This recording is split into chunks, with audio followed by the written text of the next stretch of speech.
So I'm JJ Green, and I wrote the play, and I'm also in the play playing Boy, as well as access managing the play as well. So I've got three kind of jobs all in relation to this one project.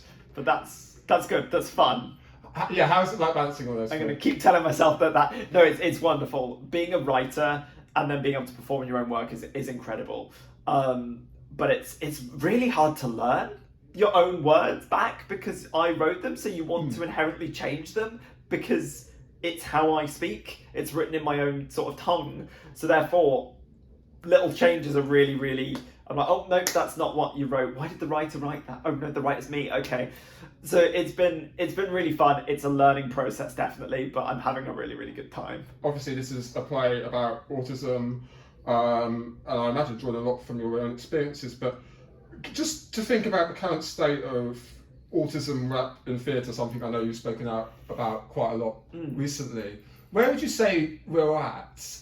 First of all, there's kind of two parts to that question. So first of all, I'll ask this, and then we can come back to the second part. But where would you say autism rep in theatre is at the moment? In a very strange place, bizarrely, that I think that autism rep in and of itself is nowhere in theatre right now. I think neurodivergent rep is, but autism rep specifically is not. I think we're getting to a kind of a strange environment whereby each individual neurodivergency is kind of blending a little bit into a larger thing. So autism in and of itself, I don't know of any play that is openly saying this is about autism and this character is autistic. I can't think of any play that has happened where they have gone with that as the approach. So I feel like it's very new ground, it's bold, we're definitely being brave with it, we're being really clear as to what this is about. I mean, the play goes into all sorts of different areas and looks at autism from lots of different angles, but it goes through diagnostic criteria, it goes through a lot of things, and it's all set, of course, in the 90s. A lot of it is about how autism is viewed by society, and things like doctors and therapists in it play those sorts of parts as to how it was growing up autistic and going through things like ABA, but at the same time as showing those brave and bold and darker sides of the narrative that exist, we're also showing lots and lots of light, happiness, humour, comedy. One of my favourite things that we're doing is subverting the jokes. He's putting the jokes onto the neurotypical people. He's observing their society and commentating on their society as if it's comical, as if it's weird, as if it's different. I'm really enjoying playing with that idea of this is the world spun upside down, and that's kind of what we're going for. I don't know that it's been done before. I don't really think that it has. It's very observational of society. I was going to say, the second part of that question, which I think you've answered a lot of already, was more about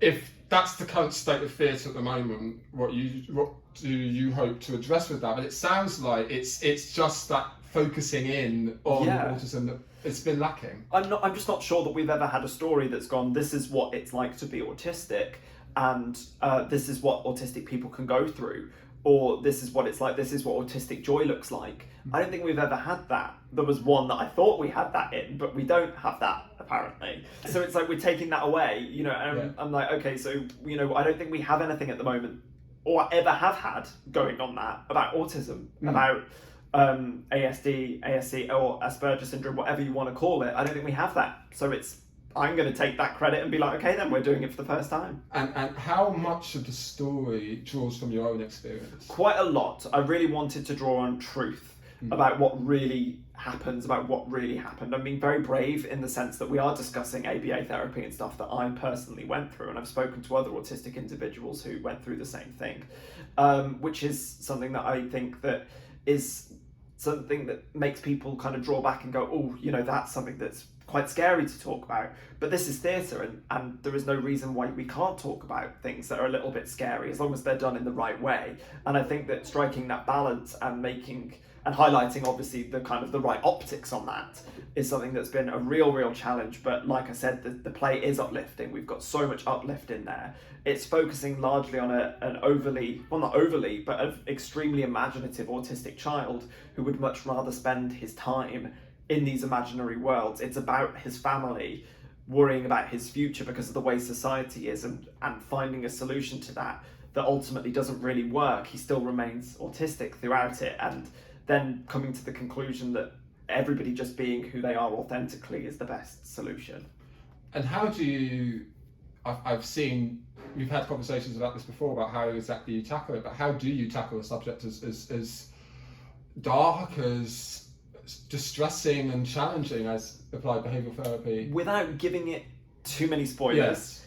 Lots of flicks in and out of scenes that are actually happening, accompanied by quippy, comical remarks from the boy, from my character, from the perspective of the adult that I am today.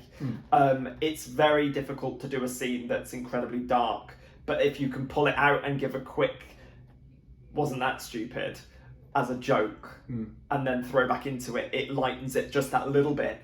But also a lot of symbolism, in a sense that ABA is very similar to conversion therapy, and we talk a lot about how the autistic community, the LGBTQ community and stuff, are integrated and locked in a lot of ways in these sorts of histories. And so we're doing it through symbolism, we're doing it through trying to be as metaphoric as we can, but also as clear as we can. So we're not going to show anything that's jarring in any way, shape or form, because of course we're talking about ABA, you could go down a very literal showing it route. We're not doing that in any means. We're just having those conversations. It's mentioned. We have the quotes by therapists such as Ivor Lavas, and then we just leave it there. So it's there, this is what's happening, but it's interchanged with funny scenes, it's interchanged with other things to lighten it and bring it up.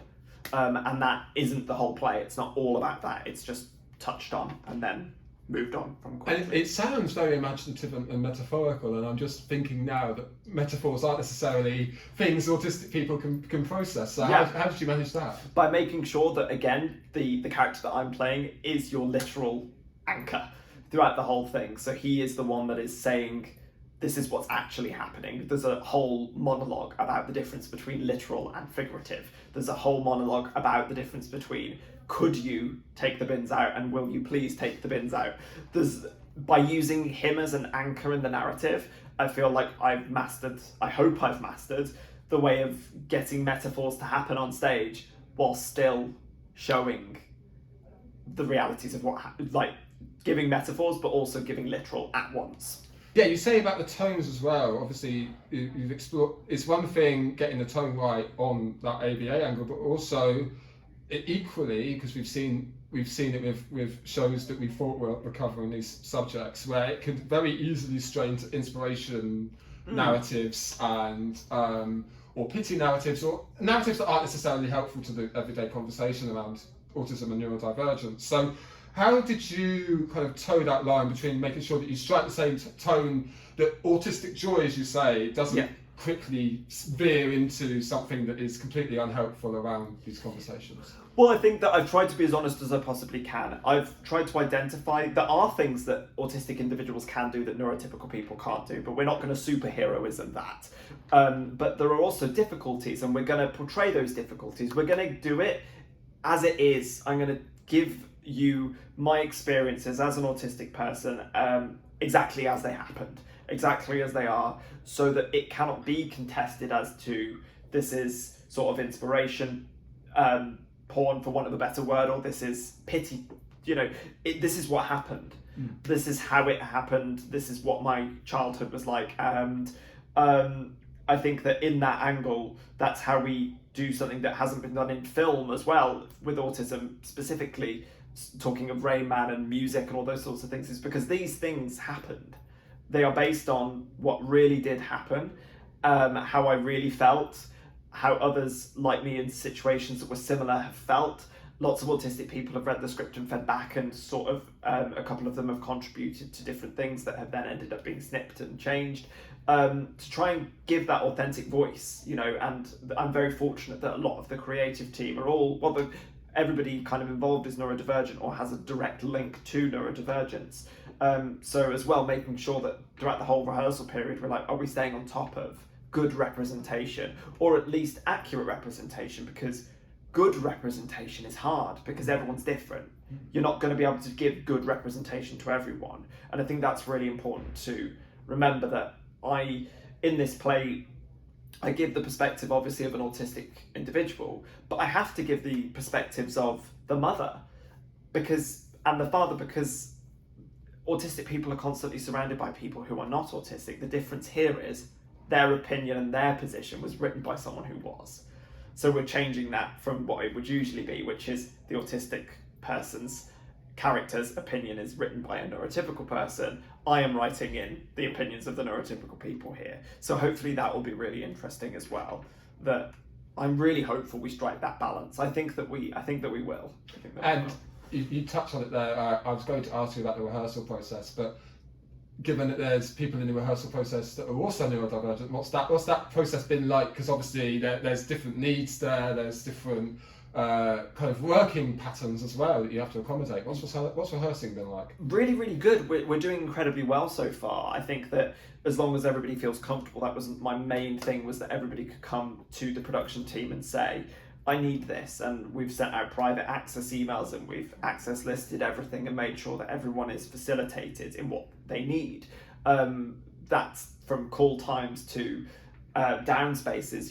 Next to our rehearsal studio we have a cool down space if we need it. If anybody needs a break, if anybody needs specific things, we're very, very on it. Again, we were very grateful to have Arts Council funding, which has covered an access budget, to make sure that we can have all of those things to facilitate the company best. And we're just constantly checking in with everybody, even before doing any kind of movement call. Is it okay if I touch you today? All these sorts of questions are I think it's a lot easier than I ever thought it would be, and I think it's way easier than the industry thinks it would be. It's a case of staying on top of stuff and just checking in with everybody constantly, and making a comfortable environment in which people can come to you and say, I need this today, and we go, okay, we'll look into that and we'll make sure that happens for you. What would you want neurodivergent, autistic, and also neurotypical people to take away from the show when they see it? I think that for neurotypical people, it's an authentic education that I hope will be relatable in some parts of the show. One of the reasons that I wrote it was because I found that during the pandemic, with all the lockdowns and the changes of routines and the difficulty in communicating through face masks and things, the neurotypical community suddenly started going through what the autistic community go through every day. So hopefully there's a level of relatability. I hope that with the conversations that are going on around neurodivergence, there's a level of interest. I'd like people to take away that was funny, that was sad in places, that was empowering in places, and I've learned something about that. And for the autistic community, I really hope that parts of it are like a call to battle, in that look at this awful thing that's happening that doesn't seem to be on any neurotypical people's radar. Why is that happening still to this day? But also, I relate to that. That's funny. That's how I see the world. That's how I experience love. That's something that I can feel like I'm part of.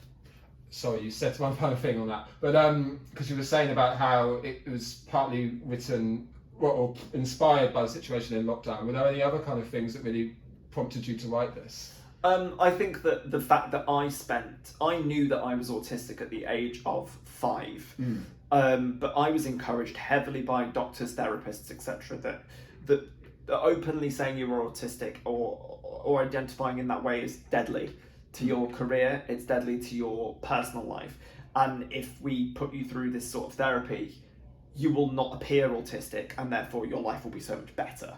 And that's kind of what inspired it. And I got to 25 years old before I cracked and told everybody the truth. And it was 25 hard years of swimming upstream and not forcing eye contact, forcing touch, never being able to tell anybody I need 5 seconds or ever advocate for a single access need in that length of time.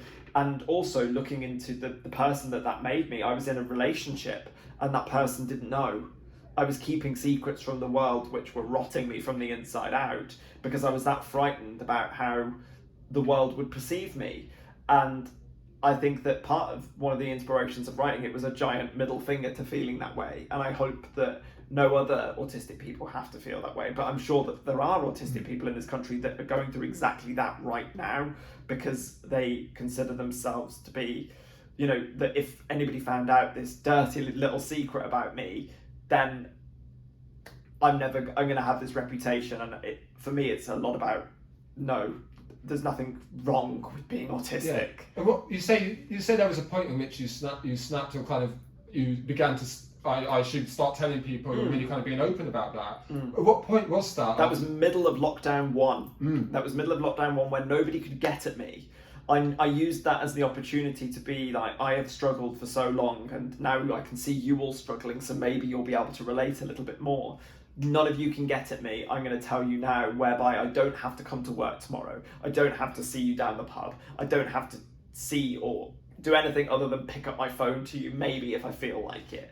So I used that lockdown situation as a safety net. It sounded like lockdown was a creative time for you and a really liberating time for you. And other people might not see it that way because it was a lot of time inside. Yeah, I thought the most fascinating thing about it for me, not the staying inside, that was incredibly difficult, but seeing people's difficulty when it came to communication, when it came to routine, when it came to taking things literally. Oh, we'll be out of lockdown in 2 weeks. Oh, we're not. And then meltdown ensues. I thought that was fascinating as an autistic person because I was like, now you get it. That's daily. That's hourly. That level of stress that you're feeling. That level of I can't communicate. I can't understand you because you've got a face mask on. And I just sat there like, First time. Right. So that really inspired a lot. That inspired a lot of thinking about maybe people might get this a little bit more now. Maybe be able to empathise a little bit more now and relate to that. Lockdown's made people more empathetic, maybe. I think so, yeah. And I definitely think that in a way it will, when it comes to communication and stuff, it will have, I think people will be more open to hearing about this sort of thing now. I hope anyway.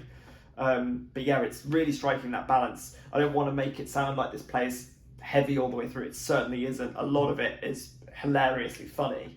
It's uplifting, it's imaginative, it's inspiring in the right way, I think. And I'm just really, really hoping it goes well.